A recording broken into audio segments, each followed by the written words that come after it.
ചേട്ടാ ബോഡി ഉണ്ടല്ലോ. പാവം പിടിച്ചാൽ ചികിത്സയ്ക്ക് പോയതാ, കൊന്നാവും തോന്നുന്നു.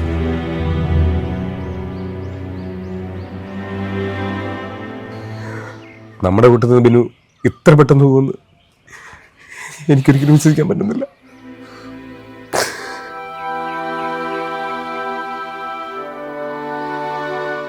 അവന്റെ മക്കളുടെ മുഖം കണ്ടിട്ട് സഹിക്കാൻ പറ്റുന്നില്ല. അവൻ്റെ അമ്മയുടെയും അനിതയുടെയും നിലവിളി കേൾക്കാൻ പറ്റത്തുള്ള ഞങ്ങൾ ഇങ്ങോട്ട് മാറിയുന്നു. അക്ബറെ, നിനക്ക് അവരൊരു വോയിസ് മെസ്സേജ് അയച്ചില്ലേ? അതൊന്ന് പ്ലേ ചെയ്തേ.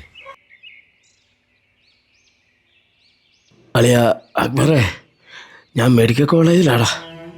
എനിക്ക് ഒട്ടും വയ്യടാ. ജില്ലാ ആശുപത്രിയിൽ നിന്ന് എത്രയും പെട്ടെന്ന് പോകുന്നും പറഞ്ഞ് ആംബുലൻസിൽ കയറ്റി വിട്ടതാ ഞങ്ങളെ ഇങ്ങോട്ട്. അത്യാവശ്യത്തിൽ അനിത കാര്യങ്ങളൊക്കെ പറഞ്ഞിട്ടും ആരും ഞങ്ങളെ മൈൻഡ് ചെയ്യുന്നില്ല അളിയ. പിന്നെ ഒരു ഡോക്ടർ കാർഡിയോളജിയിൽ അഡ്മിറ്റ് ചെയ്യാനുള്ള പേപ്പറൊക്കെ എഴുതി തന്ന്. നടക്കാൻ വയ്യാത്ത എന്നെ സ്ട്രെച്ചറിൽ അവിടോട്ടൊന്ന് എത്തിക്കാമെന്ന് ചോദിച്ചതിന് അനിതയോട് അവർ ചൂടാകളിയ.